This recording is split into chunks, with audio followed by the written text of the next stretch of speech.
Dear students, BSc part third के अंदर जो प्लांट एम्ब्रियोलॉजी और टैक्सोनॉमी वाला पेपर में चला रहा हूँ, उसमें एम्ब्रियोलॉजी वाला पार्ट पिछले वीडियो लेक्चर के अंदर कंप्लीट हो गया है। आज हम इसमें टैक्सोनॉमी वाला पार्ट स्टार्ट करने जा रहे हैं और इसमें जो इम्पोर्टेंट जो क्वेश्चंस हैं उन्हीं के वीडियो और पीडीएफ फाइल में आपको सेंड करने वाला हूँ। तो आज इसमें सबसे पहले हम देखेंगे बाइनोमियल सिस्टम ऑफ नोमेनक्लेचर, यानी नामकरण की द्विनाम पद्धति। और ये जो क्लासिफिकेशन सिस्टम है ये आपको पता है कि कैरोलस लीनियस के द्वारा बनाया गया था और ये पद्धति भी कैरोलस लीनियस ने प्रतिपादित की थी 1751 के अंदर। उन्होंने सबसे पहले अपनी जो बुक लिखी गई थी स्पीसीज प्लांटेरम, इस बुक के अंदर इस पद्धति का जिक्र किया है। और इस सिस्टम के अनुसार जब हम किसी भी प्लांट का नोमेनक्लेचर करते हैं, नामकरण करते हैं, तो उसमें दो वर्ड लैटिन वर्ड यूज़ किए जाते हैं। दोनों लैटिन वर्ड होते हैं। पहला वर्ड जीनस से जुड़ा होगा, जिसको जेनेरिक एपिथेट कहा जाता है, वंश का नाम होता है। और दूसरा शब्द होता है स्पेसिफिक एपिथेट, यानी जाति का नाम होता है। यानी पहला जीनस वर्ड होता है और दूसरा स्पीसीज, और दोनों लैटिन वर्ड होते हैं। फॉर एग्जांपल, जैसे ब्रेसिका कंपेस्टिस है तो पहला शब्द ब्रेसिका जीनस है और कंपेस्टिस इस जीनस की स्पीसीज को शो करता है। ये जो साइंटिफिक नाम है ये इटैलिक में तिरछे लिखे जाते हैं, तथा हाथ से लिखे गए नामों को क्या किया जाता है, हमेशा अंडरलाइन किया जाता है। जीनस का नाम बड़े कैपिटल लेटर से प्रारंभ होता है, जबकि स्पीसीज का जो नाम होता है वो स्मॉल लेटर से प्रारंभ होता है। यह इम्पोर्टेंट है। जब भी हम बॉटनिकल नेम किसी प्लांट का लिखते हैं तो हमेशा याद रखिए जीनस का जो नाम होगा, जैसे ब्रेसिका है तो बी इसमें कैपिटल आएगा, और कंपेस्टिस स्पीसीज है तो इसमें सी हमेशा स्मॉल होगा। और इसी तरीके से हम इसको जितने भी वर्ड के अंदर या जो भी हम प्लांट के नाम हम नोट करते हैं उनको इसी तरीके से ही लिखेंगे। ये नहीं कि जीनस का नाम भी कैपिटल से शुरू कर रखा है, स्पीसीज का नाम भी कैपिटल से शुरू कर रखा है, तो अगर ऐसा आप लिखते हैं तो ये गलत लिखते हैं। अब इसके बाद है कि जो नोमेनक्लेचर सिस्टम है ये कुछ नियमों के अनुसार बनाए गए हैं, जिन्हें international code of botanical nomenclature कहते हैं। हम जानते हैं कि कैरोलस लीनियस की जो पद्धति है क्लासिफिकेशन सिस्टम की वो सबसे अधिक प्रचलित है, और इन्होंने जो बुक लिखी थी 1751 के अंदर, फिलोसोफिया बॉटनिका, इसमें इन्होंने नामकरण पद्धति के कुछ सिद्धांत दिए, लेकिन जो उनकी बुक हैं उनमें से कुछ पौधों को ही उन्होंने डिस्क्राइब किया है। और इसके बाद धीरे धीरे विस्तृत जानकारी होती गई, क्योंकि जो नियम बनाए गए थे उनके अनुसार बहुत सारे जो प्लांट्स थे उनको आइडेंटिफाई करने में परेशानी हो रही थी। इसलिए समय के अनुसार अंतर्राष्ट्रीय पद्धति की आवश्यकता महसूस होने लगी, और 1813 में एडी कंडोले ने थ्योरी एलिमेंट्री डी ला बोटनिक पुस्तक में कुछ सिद्धांत दिए। और इसके बाद 1867 में फिर एडी जो कंडोले हैं इन्होंने लुइस डी ला नोमेनक्लेचर बॉटनिक नामक पुस्तक के अंदर, लुइस डी ला नोमेनक्लेचर बॉटनिक के अंदर फिर कुछ चेंजेस करके अपने विचार उसमें प्रस्तुत किए।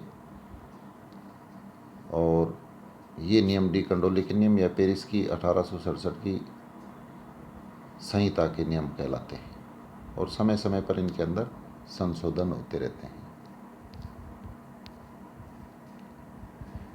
इंटरनेशनल कोड जो नोमेनक्लेचर है वो 12th international Congress botanical Congress 1975 में जो हुई थी, 12वीं अंतर्राष्ट्रीय वनस्पति कांग्रेस 1975 में स्थापित हुई थी और ये नियम 1978 में प्रकाशित हुए थे। इनको 3 भागों में बांटा गया है।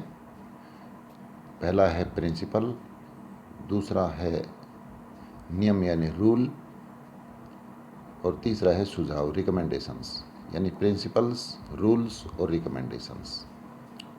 तो इसके अंदर जो प्रिंसिपल्स हैं, वो प्रिंसिपल्स आप देख रहे हैं, इसमें 6 सिद्धांत दिए गए हैं। जो कांग्रेस स्थापित की गई थी उन्होंने प्लांट नोमेनक्लेचर के 6 सिद्धांत बनाए थे। जैसे पहला है प्लांट नोमेनक्लेचर एनिमल नोमेनक्लेचर से भिन्न होगा, डिफरेंट होता है। किसी भी टैक्सोन का नाम, टैक्सोन का मतलब होता है जैसे कोई जीनस हो, कोई स्पीसीज हो, कोई क्लास हो या कोई फाइलम हो, तो टैक्सोन कहा जाएगा। एक को वर्ग कहते हैं इसको।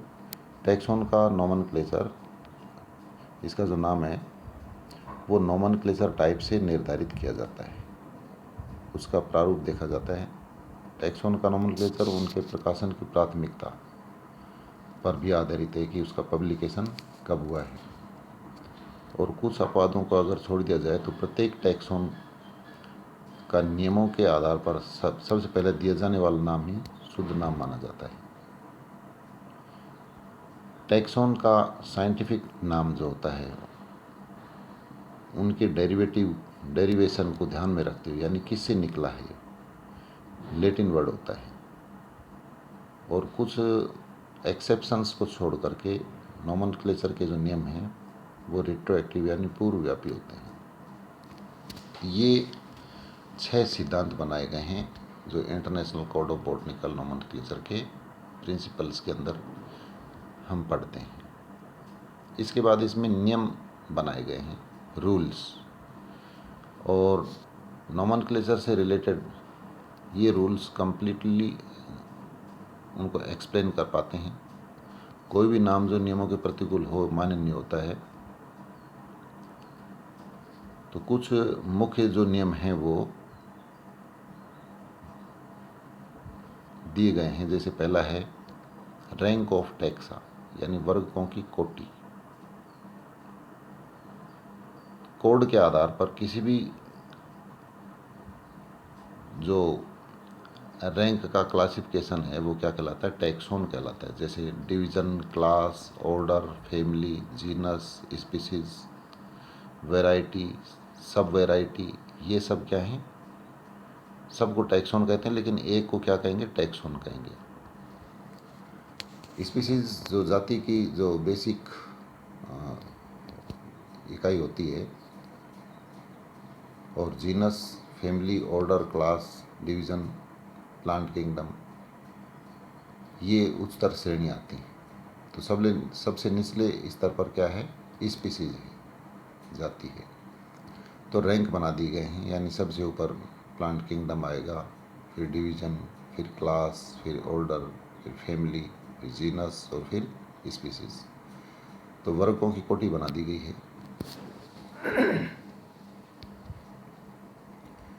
देन दूसरा है इसके अंदर टाइपिफिकेशन। तो इसमें किसी भी रैंक के टैक्सोन के जीनस या फैमिली या स्पीसीज का जो नोमेनक्लेचर टाइप है, नामकरण है, वो नोमेनक्लेचर टाइप के आधार पर किया जाता है। और नामकरण प्रारूप यानी नोमेनक्लेचर जो टाइप, वह मूल लक्षण है जिसके साथ नाम स्थायी रूप से रिलेटेड रहता है, नाम उससे जुड़ा हुआ होता है। किसी भी स्पीसीज का या जो इंट्रा स्पेसिफिक टैक्सोन होता है उसका एक अलग स्पेसिमेन होगा। और यदि किसी पौधे का प्रतिरूप प्रिजर्व नहीं किया जा सके तो इसका वर्णन या उसका जो डायग्राम होता है, चित्र, वही उसका टाइप होता है। किसी वंश का प्रारूप स्पीसीज व कुल का प्रारूप जीनस होता है। यानी वंश का निर्धारण जो है वो जाति और कुल का निर्धारण जीनस बेस्ड होता है। प्रारूप के निर्धारण के लिए निम्नलिखित शब्द इसमें यूज किए जाते हैं जो प्रारूप लेते हैं, टाइप जो लेते हैं। जैसे होलो टाइप है, और होलो टाइप को यह लेखक द्वारा निर्धारित नामकरण प्रारूप का कोई स्पेसिमेन या दूसरा कोई एलिमेंट होता है, यानी जिस प्लांट का अपन नाम रखने जा रहे हैं उसका यह नमूना होता है, होलो टाइप कहते हैं इसको। इसके बाद आइसोटाइप होता है, यह इसका डुप्लीकेट होता है। जैसे फॉर एग्जांपल, यदि किसी एक जाति के जो हर्बेशियस यानी शाह के पौधे अनेक हर्बेरियम सीड्स में लगाए जाएं, या एक ही वृक्षी पौधों की शाखाओं को अलग अलग हर्बेरियम सीड पर लगाया जाता है, तो उनमें से एक होलोटाइप होता है, तो बाकी सारे क्या कहलाते हैं? आइसोटाइप कहलाते हैं। फिर लैक्टोटाइप यानी प्रसिद्ध रूप, यदि किसी पौधे के वर्णन को प्रकाशित करते समय उसके होलोटाइप को या नाम प्रारूप को निर्धारित नहीं किया जाए, या निर्धारित नाम प्रारूप अगर खो जाता है यानी होलोटाइप खो जाता है, तो जिस प्रारूप को नोमेनक्लेचर टाइप की तरह प्रयोग किया जाता है वह लैक्टोटाइप कहलाता है।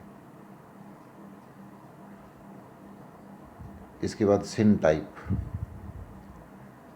यदि लेखक द्वारा दो टाइप्स यानी जो प्रारूप हैं का उल्लेख किया जाए, तो उनमें नाम प्रारूप का उल्लेख न हो यानी होलोटाइप न हो, तो इन दो प्रारूप में से एक होलोटाइप तथा दूसरा क्या कहलाएगा? सिन टाइप कहलाएगा। नियोटाइप, यदि किसी जाति का वह प्रतिरूप जिस पर उसका विवरण आधारित है उपलब्ध न हो, तो उसके नामकरण प्रारूप के लिए जो प्रतिरूप यानी जो प्रारूप या कोई अन्य पार्ट यूज किया जाए, एलिमेंट प्रयोग किया जाए, तो वह क्या कहलाता है? नियोटाइप कहलाता है। फिर प्रायोरिटी, प्राथमिकता का नियम है। प्रत्येक टैक्सोन का केवल एक ही शुद्ध नाम होता है, और यह वह नाम होता है जो लेटिजमेट यानी विधि संगत दिया गया। प्राथमिकता का सिद्धांत कुल से ऊंचे टैक्सोन्स के लिए लागू नहीं होता है। फैमिली से ऊपर जो हैं वहाँ पर ये नियम लागू नहीं होता है। फिर फैमिलीज के नाम के अंत में हमेशा CEAE शब्द का ही प्रयोग होता है। जैसे हम जानते हैं कि पहले लेग्यूमिनोसी,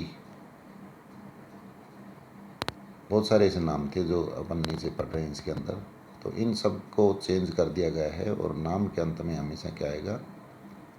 जो वंश का नाम है, जैसे रोजा है तो उसकी फैमिली क्या बना दी गई है? रोजेसी। ऐसा ज़्यादातर फैमिलीज के अंदर किया गया है। तो ACEAE जो सफिक्स लगाते हैं उससे फिर उसका फैमिली का नाम तय होता है। यहाँ पर एग्जाम्पल्स दिए गए हैं, जैसे पामी प्राचीन नाम है, पामी को अब एरिकेसी कहा जाता है, ग्रेमिनी को पोएसी कहते हैं, क्रूसीफेरी को ब्रेसिकेसी, लेग्मिनोसी को फेबेसी, ये न्यू नेम है, गट्टीफेरी को क्यूलिएसी कहते हैं, और अम्बेलीफेरी को एपिएसी, लेबिटी को लेमेसी, और कंपोजिटी को एस्टेरेसी। तो ये कुलों के नाम के नियम बनाए गए हैं। जीनस का नाम, जैसे वंश का नाम, नेम ऑफ द जीनस, वंश का नाम एक नाउन होता है जो हमेशा बड़े अक्षर से प्रारंभ होता है, और ये नाम एक वचन में होते हैं सिंगुलर के अंदर। इसके बाद नेम ऑफ स्पीसीज है, जैसे जाति का नाम सामान्यतः हमेशा छोटे अक्षर से प्रारंभ होता है, इसमें एक या दो शब्द होते हैं। जैसे हिबिस्कस रोजा साइनेंसिस, यानी जो रोजा साइनेंसिस है वो स्पीसीज है, इसमें दो वर्ड आ रहे हैं, रोजा और साइनेंसिस, तो इनके बीच में एक हाइफन लगा दिया जाता है, और सिंगल है तो अलग रहेगा और स्मॉल लेटर से शुरू होता है। जातीय जो नाम है वो कुछ स्रोत से यानी स्रोतों से लिए जा सकते हैं। जैसे कोई फेमस बॉटनिस्ट हो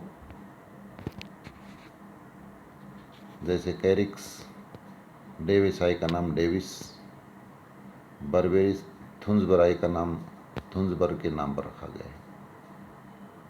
जो स्पीसीज़ के नाम है ये साइंटिस्ट के नाम या बोटनिस्ट के नाम पर रखे गए हैं और ये नाम किसी भी लिंग में हो सकते हैं। जाति नाम पौधे के किसी विशेष लक्षण या जहाँ पर वह पाया जाता है उस स्थान के नाम पर भी रखे जाते हैं, जगह के नाम पर भी रख देते हैं। जैसे रिक्शिया अरावलेंसिस, जैसे अरावली पर्वत पर मिलता है तो अरावलेंसिस स्पीसीज रख देते हैं। यदि जाति किसी वंश से समानता दर्शाती हो तो इन वंशों के नाम में सफिक्स जोड़कर जाति नाम बनाए जाते हैं। जैसे क्वेरसिफोलिया स्पीसीज नेम क्वेरकस की पत्तियों से है। बिग्नोनियोइडिस बिग्नोनिया वंश से समानता दर्शाता है और प्रत्येक स्थिति में जाति उपनाम वंश उपनाम से भिन्न होना चाहिए। तो ऐसे नाम जिनमें वंश और जाति उपनाम समान होते हैं टोटोनिम्स कहलाते हैं। जैसे लाइनेरिया लाइनेरिया, प्रेगमाइटिस प्रेगमाइटिस। तो इस प्रकार के नाम नोमेनक्लेचर सिस्टम में इलेजिमेट पाए जाते हैं, यानी ये अवैध नाम होते हैं। जो कल्टीवेटेड प्लांट्स हैं उनके नाम भी यदि किसी जंगली पौधों को एग्रीकल्चर में यूज किया जाता है तो उसका वास्तविक नाम नहीं बदला जाता है। वैध तथा प्रभावकारी प्रकाशनों की शर्तें।